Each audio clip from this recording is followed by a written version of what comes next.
గురుకృప. గురుకులంలో విద్యాభ్యాసం పూర్తి చేసుకుని విద్యార్థులు ఆనందంగా ఇంటికి బయలుదేరారు. అందరి ప్రతిభా పాఠవాలపై సంతృప్తి చెందిన హరి, గిరి అనే సోదరుల విషయంలో మాత్రం గురువు సదానందుడికి నిరాశ ఎదురైంది. కారణం, వారు పుట్టుకతోనే మందబుద్ధులు. అయినా వారి మీద సదానందుడికి ప్రత్యేక అభిమానం ఉండేది. గురుకులం నుంచి వెళ్తూ హరి, గిరి గురువు పాదాలకు నమస్కరించారు. గురువు వారిని హత్తుకుని, నాయనలారా, మీరు సాధ్యమైనంత ఎక్కువ సమయం మౌనంగానే ఉండండి. ఎవరైనా ఏదైనా అడిగితే ఒకరు కొంచెం తెలుసు అని, మరొకరు అంతా తెలుసు అని చెప్పండి అన్నాడు.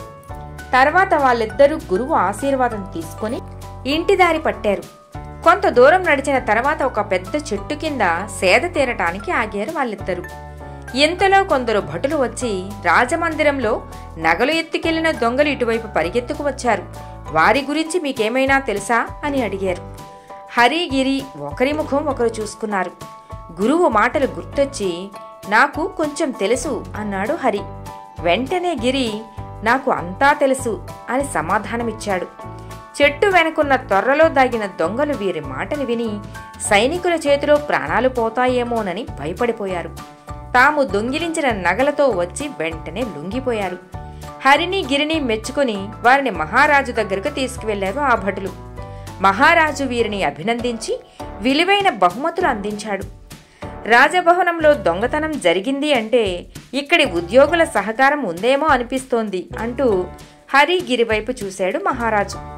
వెంటనే హరి, నాకు కొంచెం తెలుసు అన్నాడు. అప్పుడు గిరి కూడా, నాకు అంతా తెలుసు అని గిరి యథాలాపంగా ఒక ఉద్యోగి వైపు చూశాడు. వెంటనే అతడు కంగారు పడిపోయాడు. తానే దొంగలకు సహాయం చేశాననే విషయం వీరికి తెలిసిపోయి ఉంటుందని భావించుకుని రాజు కాళ్లపై పడి క్షమించమని కోరాడు. మహారాజు నేరం చేసిన వారినందరినీ శిక్షించి హరిని, గిరిని తమ కొలువులోకి తీసుకున్నాడు. అదేం విచిత్రమో కాని వీరిద్దరూ గురువు చెప్పిన ఆ 2 మాటలతోనే తమ జీవితంలో ఎంతో వృద్ధిలోకి వచ్చారు. కథ సమాప్తం. మిత్రులారా, మరో కథతో మళ్ళీ కలుద్దాం.